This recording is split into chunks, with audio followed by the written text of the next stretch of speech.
সংক্রান্তি এলো না, শীত চলে গেল। আমার মনে হয় এটা থেকে বোঝা যাচ্ছে টিএমসি পুরো সময় থাকতে পারবে না, আগেই চলে যাবে। সব কিছু আগে আগে হয়ে যাচ্ছে। আমাকে আসার সময় জিজ্ঞেস করলেন, এখানে অনেকজন, এখানে তো করোনা ফোরোনা দেখছি না, কেউ মাস্কও পরে না। কলকাতা থেকে লোকের ভয়, বাড়ির থেকে বেরোচ্ছে না। পুরুলিয়ার লোকেরা বলছে দাদা ট্রেন চলছে না, এই করোনাটা কবে যাবে? আমি দাদা আমি তো ডাক্তার নই, এখানে তো করোনা ফোরোনা দেখছি না, সব ভয়ে চলে গেছে জঙ্গলমহল ছেড়ে, কলকাতার দিকে আছে শহরে। তবে ওটা কবে যাবে ডাক্তারবাবুরা বলতে পারবেন, সায়েন্টিস্টরা বলবেন। কিন্তু যেটা বড় ভাইরাস আমাদের অনেক কষ্ট দিচ্ছে টিএমসি, সেটা কবে যাবে আমি কিন্তু বলে দেবো। করোনা 1-2 মাসের মধ্যে যাবে ভ্যাকসিন এলে, কিন্তু টিএমসির জন্য কোনো ভ্যাকসিন লাগবে না, বিজেপি ভ্যাকসিন যথেষ্ট, আর মে মাসে চলে যাবে।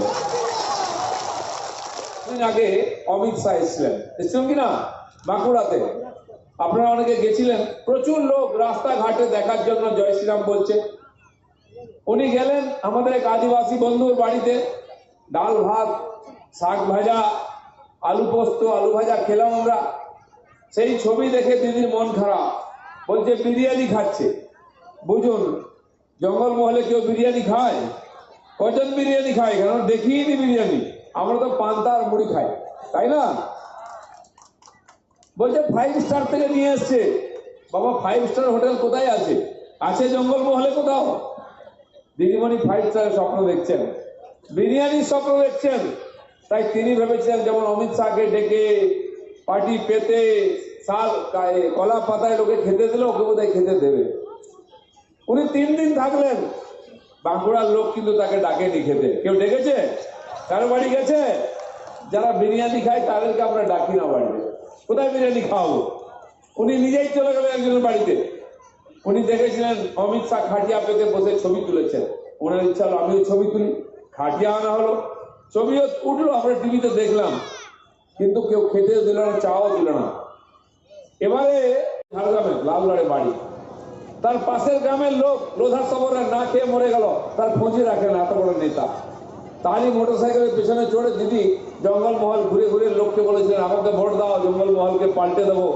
ওই সাদা শাড়ি আর হাওয়াই চপ্পল দেখে লোকেরা ভুল করেছিল যে দাও গরিব বাড়ির মেয়ে আমাদের কিছু করবে। একবার দিল, দুবার দিল, লোকসভায় জিতালো, কিন্তু কোনো পরিবর্তন হয়নি। সেই ছত্রধর মাহাতো তাকে জেতালেন, জেতার পরে তাকে জেলে ঢুকিয়ে দিল। আমাদের ভারতী দিদি, তিনি এসপি ছিলেন আমাদের মেদিনীপুরের, তিনিও দিদিমণিকে ভালোবাসতেন, বলেছিলেন জঙ্গলমহলের মা, তাকেও বাংলা ছাড়া করে দিল, 1.5 বছর বাংলার বাইরে ছিলেন, এমন কেস দিয়েছে। পাহাড়ের নেতা গুরুং, বিমল গুরুং, তিনিও দিদিকে খুব ভালোবাসতেন, মা মা করতেন। পাহাড়ে নিয়ে গিয়ে বলছেন দিদিমণি আমাদের পাহাড়ের মা, তাকেও 3 বছর বাংলা ছাড়া করেছে, এমন কেস দিয়েছে। বন্ধুগণ, দিদিও থাকলো না, মাও হলো না, এখন পিসি হয়ে গেল। একজনের পিসি, আর কারোর সঙ্গে কোনো সম্পর্ক নাই, তাই মানুষ তাকে বিশ্বাস করে না। এই গল্প আমরা ভোটের আগে শুনেছিলাম লোকসভায়, 42 হবে, 2019 বিজেপি ফিনিশ। এখন বুঝতে পারছেন বিজেপি কি জিনিস, এবং কে চলে গেছে কে যাচ্ছে। পার্টিটাই উঠে যাবে ইলেকশনের আগে, সেটা আগে সামলা। ঘর বিজেপির বিরুদ্ধে লড়তে গেলে দম লাগে। বিজেপির সঙ্গে এখন যত চোর এবং গুন্ডারা যাচ্ছে, অভিষেক বলছে আপনার নাম করে বলেছে গুন্ডা। আমি তো গুন্ডা আছি, দরকার গুন্ডামি করবো, ওটা দেখতে হবে। যদি মনে করেন ওনারা গুন্ডামি করবেন, তার প্রতিরোধে আমিও গুন্ডামি করব। আমি কিন্তু সাধারণ লোককে নিয়ে গুন্ডামি করি, যে অত্যাচারী মানুষে তার বিরুদ্ধে বলি।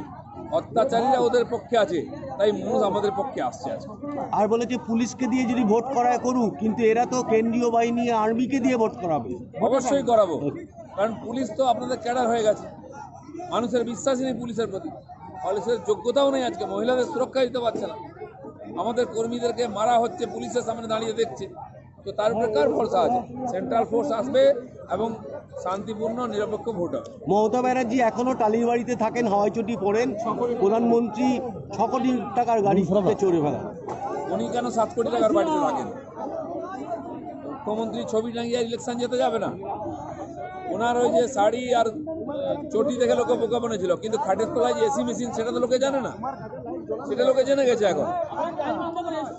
পার্থ চট্টোপাধ্যায় যে বলেছেন যে শুভেন্দু অধিকারী গোল্লা পাবে, এবং ছত্রধর মাহাতো তাই বলেছে। এখন তো কে গোল্লা পাবে কি হবে সেটা সাধারণ মানুষ ঠিক করবে। যাদেরকে ধরে রাখতে পারছেন না তাদের বদনাম করছেন। আজকে ওনাদের সঙ্গে নিয়ে বা এই মানুষগুলোর পরিশ্রমের ফলে পার্টি ক্ষমতায় এসেছিল, তারা সম্মানও পাননি, অধিকারও পাননি।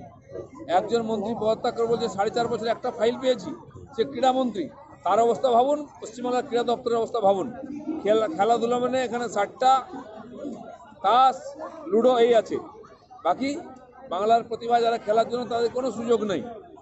এই অবস্থায় কে নিয়ে গেছে? তাই যারা ওদের সঙ্গে ছিলেন তারা আজকে মান বাঁচাবার জন্য পালিয়ে যাচ্ছেন, সরে যাচ্ছেন কমপক্ষে, আর সাধারণ মানুষ অপেক্ষা করছে এদের জন্য। কে গদ্দার কি সেটা ওনারা ঠিক করুন। ভারতীয় জনতা পার্টির সাধারণ কর্মীরাই জিতিয়েছেন 18টা সিট, আগামী দিনে তারাই 200 সিট আমাদের দেবেন। এই যে পরিবর্তন হচ্ছে তাতে অনেক মানুষ মনে করছেন বিজেপি বাংলার পরিবর্তন করতে পারে, তাই আমাদের সঙ্গে আসছেন, আমরা ওয়েলকাম করেছি। কিন্তু আমরা আমাদের শক্তিতে বাংলার পরিবর্তন করার মতো সেই রকম মনোবল রাখি। সকাল সন্ধ্যা পার্টি ভাঙছে, যদি যেভাবে বিরোধীরা বলছেন অনাস্থা প্রস্তাব নিয়ে আসবেন, তো সবই সম্ভব আছে। যারা আমাদের ধমকাচ্ছেন, চমকাচ্ছেন, বলছেন, তাদের কি ক্ষমতা আছে? তারা নিজের পার্টিকে ধরে রাখতে পারছে না, মন্ত্রী এমএলএ পালিয়ে যাচ্ছে। আপনার কি অনাস্থানের কোনো দেখা যাক, আগে তো অধিবেশন শুরু হোক।